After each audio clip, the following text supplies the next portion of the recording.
నమస్తే, నేను సిరి. మంత్రి లోకేష్ గారు నూజివీడులో అశోక్ లేలాండ్ ప్రారంభోత్సవానికి వెళ్ళిన సందర్భంలో అక్కడ జూనియర్ ఎన్టీఆర్ ఫ్యాన్స్ అయితే కొంతమంది నారా లోకేష్ గారిని జూనియర్ ఎన్టీఆర్ ఫ్లెక్స్ని పట్టుకోవాలని చెప్పి కోరగా అక్కడ వాళ్ళని ఉత్సాహపరచడానికి అయితే మంత్రి లోకేష్ గారు అయితే అంటే ఏవైతే ఫ్లెక్స్లు ఉన్నాయో జూనియర్ ఎన్టీఆర్ గారిని పట్టుకొని అయితే వాళ్ళని ఉత్సాహపరిచారు. సో దీని మీద స్పందించడానికి మనతో పాటు ఉన్నారు ప్రముఖ సీనియర్ జర్నలిస్ట్ దుర్గా కుమార్ గారు. నమస్కారం సార్. నమస్కారం మసిరి, మన వీక్షకులకు. సార్, ఇప్పుడు చూస్తుంటే లోకేష్ గారు సో నూజివీడులో అశోక్ లేలాండ్ ఏదైతే ఉందో అది ప్రారంభోత్సవానికి వెళ్ళినప్పుడు అక్కడ కొంతమంది జూనియర్ ఎన్టీఆర్ గారి ఫ్యాన్స్ ఏవైతే ఫ్లెక్సీలు ఉన్నాయో జూనియర్ ఎన్టీఆర్ గారిని అవి పట్టుకోవాలని చెప్పేసి లోకేష్ గారిని కోరితే వెంటనే వాళ్ళని కాదనకుండా ఆ ఫ్యాన్స్ కోరికని వాళ్ళని ఉత్సాహపరచడానికి లోకేష్ గారు ఏదైతే చేశారో దీంతో జూనియర్ ఎన్టీఆర్ గారికి ఇంకా వీళ్ళకి ఉన్న ఏవో విభేదాలు ఉన్నాయి, లేకపోతే వీళ్ళు పడదు అని అన్నదానికి చెక్ పెట్టే అవకాశం ఉందంటారా?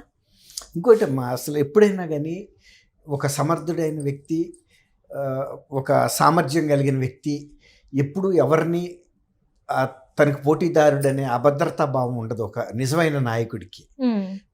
సమర్థత లేని వ్యక్తి ప్రతి వ్యక్తిలోనూ తనకి పోటీదారుని చూసుకుంటాడు. ఇప్పుడు నారా లోకేష్ గారు నిన్న అశోక్ లేలాండ్ ఫ్యాక్టరీ యూనిట్ ప్రారంభోత్సవానికి అక్కడికి వెళ్ళారు. వెళ్ళినప్పుడు జూనియర్ ఎన్టీఆర్ అభిమానులు వచ్చి వాళ్ళు ఫ్లెక్సీలు పట్టుకొచ్చి వాళ్ళ ప్రెజెన్స్ ఫీల్ అవటం కోసం ఈయన్ని కూడా పట్టుకోమని అడిగారు. ఇప్పుడు జూనియర్ ఎన్టీఆర్ ఫ్లెక్సీ వాళ్ళ కోసం పట్టుకుంటే లోకేష్ గారి నాయకత్వ స్థాయి తగ్గదు అక్కడ. ప్రజల్లో తనకంటూ ఏ ఇమేజ్ అయితే ఉందో అది ఉంటుంది. అట్లాగే జూనియర్ ఎన్టీఆర్ గారికి పబ్లిక్లో సినిమా గ్లామర్, సినిమా ప్రేక్షకులు, సినీ గోయర్స్లో ఆయన ఇమేజ్ ఆయనకు ఉంది. ఇప్పుడు ఆయనకి పోటీ కాదు, ఇద్దరు రెండు వేరు రంగాల్లో ఉన్నారు. ఆయన సినిమా రంగంలో ఉన్నాడు, లోకేష్ గారికి అసలు సినిమా రంగంతో సంబంధం లేదు. ఎన్టీఆర్ గారు, జూనియర్ ఎన్టీఆర్ గారు గత కొంతకాలంగా అసలు రాజకీయాలు చూడలేదు. ఆయన పూర్తిగా కెరీర్లో నిమగ్నం అయ్యాడు. ఎందుకంటే ఇవాళ సినిమా ఫీల్డ్లో కూడా పోటీ విపరీతంగా ఉంది. ఆ పోటీలో కొద్దిపాటి దృష్టి మరల్చినా కూడా ఆయన అక్కడ వెనకబడిపోయే ప్రమాదం ఉంది. కాబట్టి ఆయన ఒక క్లారిటీతో ముందుకెళ్ళిపోతున్నాడు. ముందు సినిమా రంగంలో వాళ్ళ తాతగారు లాగా తను కూడా ఒక ఉన్నత శిఖరాలకి అందుకోవాలనే దృక్పథంతో ఉన్నాడు తప్ప రాజకీయాల వైపు లేడు. ఒకసారి గతంలో ఒక ఎలక్షన్ అప్పుడు ప్రచారంలో పాల్గొన్నాడు. నా తాత పార్టీ కాబట్టి ఎప్పుడు నా తాత పార్టీకి నా సేవలు కావాల్సి వచ్చినా నేను వచ్చి పాల్గొంటానన్నాడు. దానికి ఎవరికి అభ్యంతరం లేదు. పాల్గొన్నప్పుడు పాల్గొన్నాడు. పాల్గొలేని సమయంలో, ఆయనకి వీలు కాని సమయంలో షూటింగ్లో ఆపుకుని రాలేడు కాబట్టి వీళ్ళు కూడా ఆయన్ని డిస్టర్బ్ చేయలేదు. తర్వాత వీళ్ళ మధ్యలో స్పర్ధలు కూడా ఏం లేవు. ఇప్పుడు జూనియర్ ఎన్టీఆర్ ఏమో హరికృష్ణ గారు అబ్బాయి కొడుకు, ఈయనేమో భువనేశ్వర్ కూతురు కొడుకు. ఇప్పుడు చీఫ్ మినిస్టర్గా వారసత్వాన్ని నారా చంద్రబాబు నాయుడు గారు కొనసాగిస్తున్నాడు, ఎన్టీఆర్ గారి వారసత్వాన్ని. ఆ తర్వాత అలాగే ఈ రాజకీయాల్లోకి లోకేష్ గారు కూడా వచ్చాడు. ఆయన తల్లి భువనేశ్వర్ గారు ఆమె వ్యాపారాలకి, కుటుంబ వ్యవహారాలకే పరిమితం అయిపోయింది. ఈయనకి వేరే వ్యవహారాలు కూడా లేదు. ఇక పూర్తి స్థాయి రాజకీయాల్లో ఉన్నాడు. మంగళగిరిలో ఒకసారి ఓడిపోయినా మళ్ళీ అదే నియోజకవర్గం నుంచి పోటీ చేసుకుని తను ప్రూవ్ చేసుకున్నాడు. మధ్యలో ఎంతో ట్రోలింగ్ కూడా జరిగింది ఆయన మీద. అన్నీ భరించాడు, దేనికి ఆయన తగ్గలేదు. ఇక నా జీవితం ప్రజలతోనే అంకితం అనే ఉద్దేశం మీద ఆయన ఈ రంగంలో ముందుకెళ్తున్నాడు. కాబట్టి ఇక్కడ వాళ్ళు అడిగినప్పుడు వెంటనే మొబిలైజ్ చేయటం అనేది ఒక ప్రజా జీవితంలో ఉన్న నాయకుడు జంకాల్సిన అవసరం లేదు. జంకుంటే కనుక అది ఒక రకంగా లోకేష్ గారి సామర్థ్యం మీద ఎవరికైనా ఒక ఇది వచ్చేది. ఎందుకు వీళ్ళిద్దరి మధ్యలో ఏమైనా స్పర్ధలు ఉన్నాయా, లేకపోతే ఆయన చూసి నన్ను అభద్రతా భావానికి లోనవుతున్నాడా, ఆయన ఒక పోటీదారుడిగా భావిస్తున్నాడా అనుకునేవాళ్ళు. కానీ వాళ్ళందరికీ ఎలాంటి అభిమానం ఉందో జూనియర్ ఎన్టీఆర్ అంటే ఈయనకు కూడా అదే. వీళ్ళిద్దరూ బావమరిదిలే కదా. అది ఒక మంచి శుభసూచకం. మీరు అన్నట్టు వాళ్ళని ప్రోత్సాహపరిచినట్టు ఉంది. రెండోది, మా ఇద్దరి మధ్యలో ఏమీ విభేదాలు లేదు, స్పర్ధ అంతకన్నా లేదు. ఆయనకి కాదు, పోటీ కాదు, నాకు ఆయన కూడా కాదు, అసలు అటువంటి భావనే లేదు అన్న ఫీలింగు ఆయన పరోక్షంగా ప్రజలకు పంపేశాడు ఒక సందేశాన్ని. ఇప్పుడు కూడా లీడర్స్ ఇప్పుడు అది ఉండాలి. అదే జగన్మోహన్ రెడ్డి గారి దగ్గరికి వచ్చేటప్పటికి ఆయన షర్మిలలో ఒక పోటీదారుని చూశాడు. ఆమె తనకి అభద్రతా భావాన్ని ఫీల్ అయ్యాడు ఆయన. ఈమె గనక ఎమ్మెల్సీ అయినా, ఎమ్మెల్యే అయినా, ఎంపీ అయినా నాకు పోటీగా ఉంటుంది కాబట్టి పార్టీలో ఆ పార్టీకి ఎలక్షన్ ముందు ఈయన ముఖ్యమంత్రి అవడానికి ఆమె ఎంత సహకరించినా, ఎంత పెద్ద పాదయాత్ర చేసినా పార్టీలో ఆమెని చిన్న పదవిలో కూడా తీసుకురావడానికి ఇష్టపడలేదు, బహిరంగంగా ఆమెను ఎక్స్పోజ్ చేయడానికి కూడా ఇష్టపడలేదు. కానీ అదే నిన్న అంత సభలో గ్యాదరింగ్లో ఫోటో పట్టుకోమన్నాడు అంటే ఆయనకు అటువంటి భయాలు, అభద్రత లేదనే కదా. ఎప్పుడైనా నాయకుడు ఒక లక్షణాలు కనపడేది ఇలాంటి సందర్భాల్లోనే.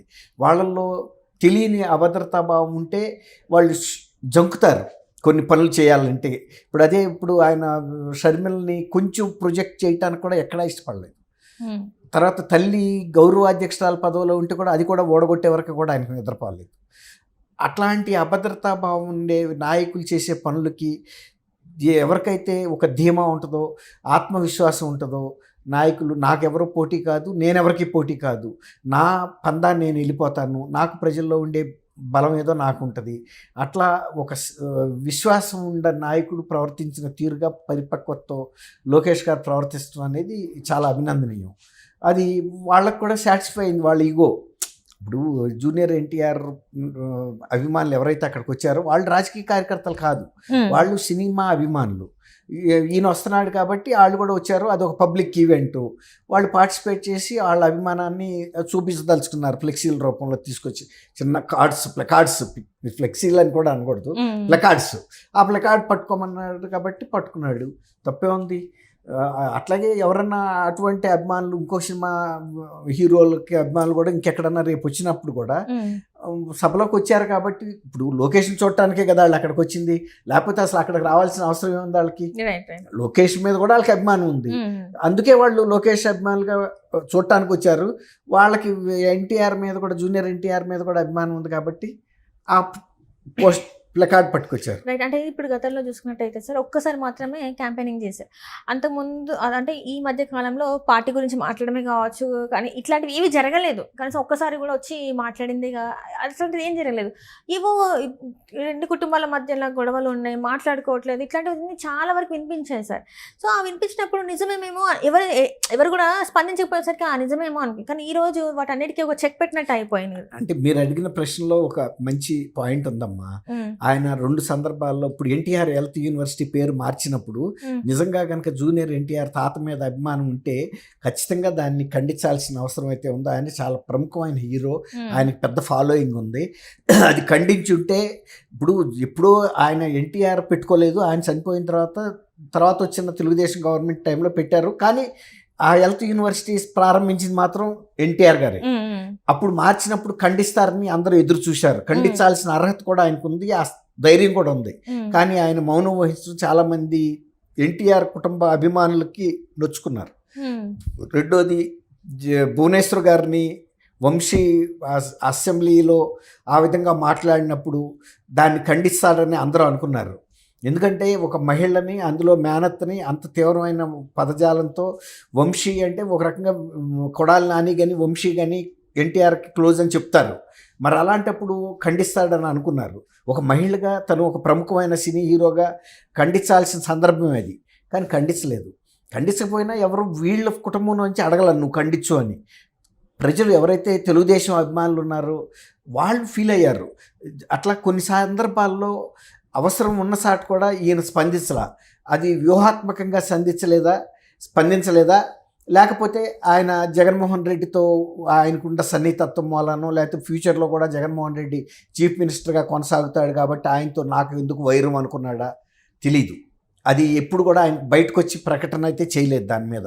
కాబట్టి మనం కూడా ఊహించి ఊహాగానాలతో చెప్పడం కూడా కరెక్ట్ కాదు, కుటుంబంలో అంతర్గత వ్యవహారం కాబట్టి.